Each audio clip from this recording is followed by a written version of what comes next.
Assalamualaikum warahmatullahi wabarakatuh. Selamat datang di video saya. Kali ini kita akan belajar mengenai lembaga sosial bersama saya sendiri Nur Eviani dengan NIM 12209193093, mahasiswa magang 1 UIN Syahid Ali Rohmatullah Tulungagung. Adapun tujuan pembelajaran kali ini yaitu yang pertama, siswa mampu menjelaskan pengertian lembaga sosial. Yang kedua, siswa mampu menjelaskan jenis-jenis lembaga sosial. Yang ketiga yaitu menjelaskan fungsi lembaga sosial. Karena manusia selalu ingin memenuhi kebutuhan sehingga dapat mencapai kesejahteraannya. Dalam rangka memenuhi kebutuhan itu, manusia harus melakukan interaksi dengan orang lain, baik secara individu maupun secara kelompok. Setiap masyarakat mempunyai kebutuhan yang apabila dikelompokkan terhimpun menjadi lembaga-lembaga sosial. Nah, langsung saja, apa sih yang dimaksud dengan lembaga sosial? Lembaga sosial merupakan keseluruhan dari sistem norma yang terbentuk berdasarkan tujuan dan fungsi tertentu dalam masyarakat. Terbentuknya lembaga sosial berawal dari kebutuhan masyarakat akan keteraturan kehidupan bersama. Terbentuknya lembaga sosial berawal dari individu sebagai makhluk sosial. Tidak mampu untuk hidup sendiri, mereka saling membutuhkan sehingga timbul aturan-aturan yang disebut dengan norma kemasyarakatan. Supaya hubungan antar manusia di dalam suatu masyarakat bisa terjalin sebagaimana yang diharapkan, maka dirumuskanlah norma-norma masyarakat. Nah, pengertian norma yaitu norma merupakan aturan atau kaidah yang menjadi pedoman tingkah laku. Pada awalnya, norma-norma tersebut terbentuk secara tidak sengaja, namun lama-kelamaan norma-norma tersebut dibuat secara sadar. Misalnya, dalam bidang ekonomi, dalam jual beli, seorang perantara tidak harus diberi bagian dari keuntungan, namun lama-kelamaan terjadi perubahan kebiasaan bahwa perantara harus mendapat bagiannya, apakah itu dari pembeli maupun dari penjual. Syarat-syarat norma. Sistem norma atau aturan-aturan yang dapat dikategorikan sebagai lembaga sosial harus memiliki syarat-syarat sebagai berikut. Yang pertama yaitu, sebagian besar anggota masyarakat menerima norma tersebut.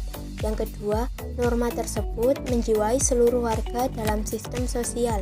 Yang ketiga, norma tersebut mempunyai sanksi yang mengikat setiap anggota masyarakat. Di dalam masyarakat dikenal ada 4 tingkatan norma. Yang pertama yaitu cara atau usek. Cara terlihat pada perbuatan individu dalam masyarakat. Penyimpangan dalam norma cara ini tidak akan mendapatkan hukuman berat, akan tetapi hanya sekedar celaan. Contoh tindakan yang melanggar norma ini yaitu cara seseorang membuang sampah. Jika ada seseorang membuang sampah sembarangan, maka cenderung mendapat celaan karena melakukan tindakan yang tidak sesuai pada tempatnya. Yang kedua ada cara berpakaian.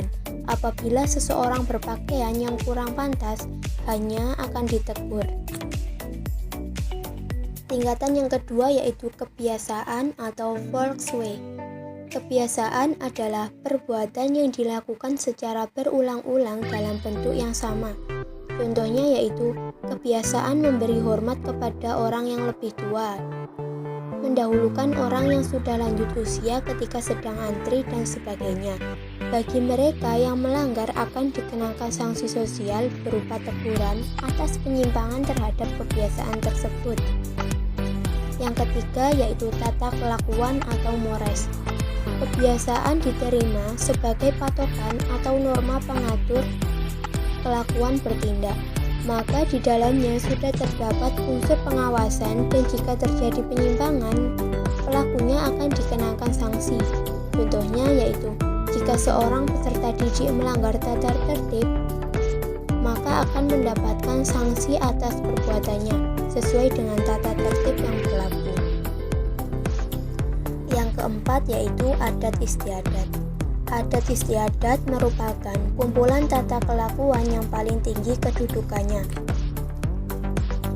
karena bersifat kekal dan terintegrasi, sangat kuat terhadap masyarakat yang memilikinya. Pelanggaran terhadap adat istiadat akan menerima sanksi yang keras, baik secara langsung maupun tidak langsung. Nah, contoh pelanggarannya yaitu pelanggaran terhadap upacara-upacara adat tradisional. Selanjutnya yaitu fungsi lembaga-lembaga sosial. Memberikan pedoman pada anggota-anggota masyarakat bagaimana mereka harus bersikap dalam menghadapi masalah yang muncul di lingkungan masyarakat. Menjaga keutuhan masyarakat, lembaga sosial bermaksud untuk menghimpun dan mempersatukan anggota-anggotanya agar tercipta integrasi dalam masyarakat. Memberikan pedoman untuk mengajarkan sistem pengendalian sosial atau kontrol sosial. Lembaga sosial sebagai sistem pengawasan masyarakat terhadap tingkah laku anggota masyarakatnya. Selanjutnya yaitu jenis-jenis lembaga sosial. Yang pertama ada lembaga keluarga, lembaga agama, lembaga ekonomi, lembaga pendidikan, dan lembaga politik. Nanti akan kita bahas satu persatu. Nah, yang pertama yaitu lembaga keluarga. Keluarga merupakan unit sosial terkecil dalam masyarakat yang terdiri dari ayah, ibu, dan anak. Dalam keluarga diatur hubungan antar anggota keluarga supaya mempunyai peran yang jelas. Contohnya yaitu, seorang ayah sebagai kepala keluarga sekaligus bertanggung jawab untuk memberikan nafkah terhadap keluarganya. Seorang ibu sebagai pengatur, pengurus, dan pendidik anak-anak. Dan seorang anak bertugas untuk membantu kedua orang tuanya. Fungsi lembaga keluarga. Yang pertama yaitu fungsi reproduksi, yaitu dari pernikahan diharapkan akan memberikan keturunan. Yang kedua ada fungsi proteksi atau perlindungan, yakni memberikan perlindungan kepada anggotanya, baik perlindungan fisik maupun yang bersifat kejiwaan. Yang ketiga yaitu fungsi ekonomi, artinya tanggung jawab dan kerjasama yang baik antara ayah dan ibu dalam mengelola pendapatan untuk memfungsikan ekonomi secara efektif dan efisien bagi keluarga. Yang keempat yaitu fungsi sosialisasi. Keluarga berperan membentuk kepribadian anak agar dapat bertindak sesuai norma dan nilai dalam masyarakat. Yang kelima yaitu fungsi afeksi. Keluarga memberikan kasih sayang dan perhatian pada anak-anaknya. Keluarga diharapkan memberikan kehangatan perasaan pada anggota keluarganya, seperti seorang bapak yang tetap memberikan perhatian dan kasih sayang kepada anak-anaknya tanpa membeda-bedakan. Yang selanjutnya, fungsi pengawasan sosial. Setiap anggota keluarga saling mengawasi karena mereka memiliki tanggung jawab dalam menjaga nama baik keluarga. Yang terakhir yaitu fungsi pemberian status. Keluarga memberikan status pada seorang anak, bukan hanya status jenis kelamin, urutan kelahiran, dan hubungan kekerabatan, tetapi juga termasuk di dalamnya status dalam suatu kelas sosial tertentu. Yang kedua yaitu lembaga agama. Lembaga agama merupakan sistem keyakinan dan praktek keagamaan dalam masyarakat yang telah dirumuskan dan dibukukan. Agama merupakan suatu lembaga atau instansi penting yang mengatur kehidupan rohani manusia. Fungsi lembaga agama yang pertama yaitu sebagai pedoman hidup bagi manusia, baik dalam kehidupan sebagai pribadi, dalam hubungannya dengan Tuhan, dalam hubungannya dengan manusia lain, dan hubungan dengan alam sekitar. Yang kedua, sumber kebenaran. Agama mengajarkan dalam memberikan jaminan dengan cara yang khas untuk mencapai kebahagiaan dan mengatasi kekurangan maupun kekurangan mampuan manusia. Yang ketiga yaitu pengatur tata cara hubungan manusia dengan manusia dan manusia dengan Tuhannya. Yang keempat, tuntunan prinsip benar dan salah untuk menghindari perilaku menyimpang seperti membunuh, mencuri, berjudi, dan sebagainya. Pedoman pengungkapan perasaan kebersamaan di dalam agama, diwajibkan berbuat baik terhadap sesama. Yang keenam, pedoman keyakinan manusia berbuat baik selalu disertai dengan keyakinan bahwa perbuatannya itu merupakan kewajiban dari Tuhan dan yakin bahwa perbuatannya itu akan mendapatkan pahala walaupun perbuatannya sekecil apapun. Yang ketujuh, pedoman keberadaan yang pada hakikatnya makhluk hidup di dunia adalah ciptaan Tuhan semata. Yang kedelapan, pedoman untuk rekreasi dan hiburan dalam mencari kepuasan batin melalui rekreasi dan hiburan, tidak melanggar kaidah-kaidah agama. Lembaga ekonomi. Lembaga ekonomi merupakan bagian dari lembaga sosial yang berkaitan dengan pengaturan dalam bidang-bidang ekonomi dalam rangka mencapai kehidupannya sejahtera. Lembaga ekonomi bertujuan untuk mengatur bidang-bidang ekonomi dalam rangka mencapai kehidupan yang sejahtera dan terpenuhinya kebutuhan masyarakat. Dengan demikian, lembaga ekonomi memegang 3 fungsi utama. Yang pertama yaitu memproduksi barang atau jasa yang dibutuhkan dalam kehidupan masyarakat. Yang kedua, mengatur pendistribusian barang atau jasa kepada masyarakat yang membutuhkan. Yang ketiga, mengatur penggunaan dan pemakaian barang atau jasa dalam kehidupan masyarakat.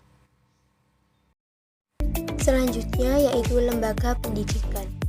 Lembaga pendidikan adalah lembaga berlangsungnya proses pendidikan yang dilakukan dengan tujuan untuk mengubah tingkah laku individu ke arah yang lebih baik melalui interaksi dengan lingkungan sekitar.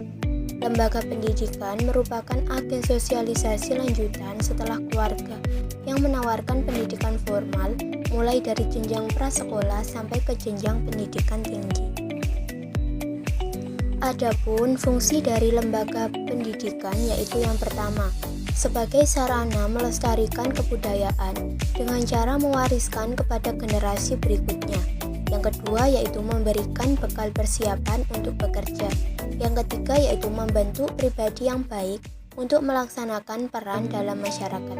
Yang keempat untuk mengembangkan sosial dan yang terakhir yaitu untuk mengembangkan potensi yang dimilikinya. Selanjutnya yaitu lembaga politik. Lembaga politik merupakan suatu badan yang mengkhususkan diri pada pelaksanaan dan wewenang. Berikut ini merupakan lembaga-lembaga politik yang berkembang di Indonesia. Yang pertama yaitu MPR atau Majelis Permusyawaratan Rakyat. Yang kedua ada Presiden dan Wakil Presiden.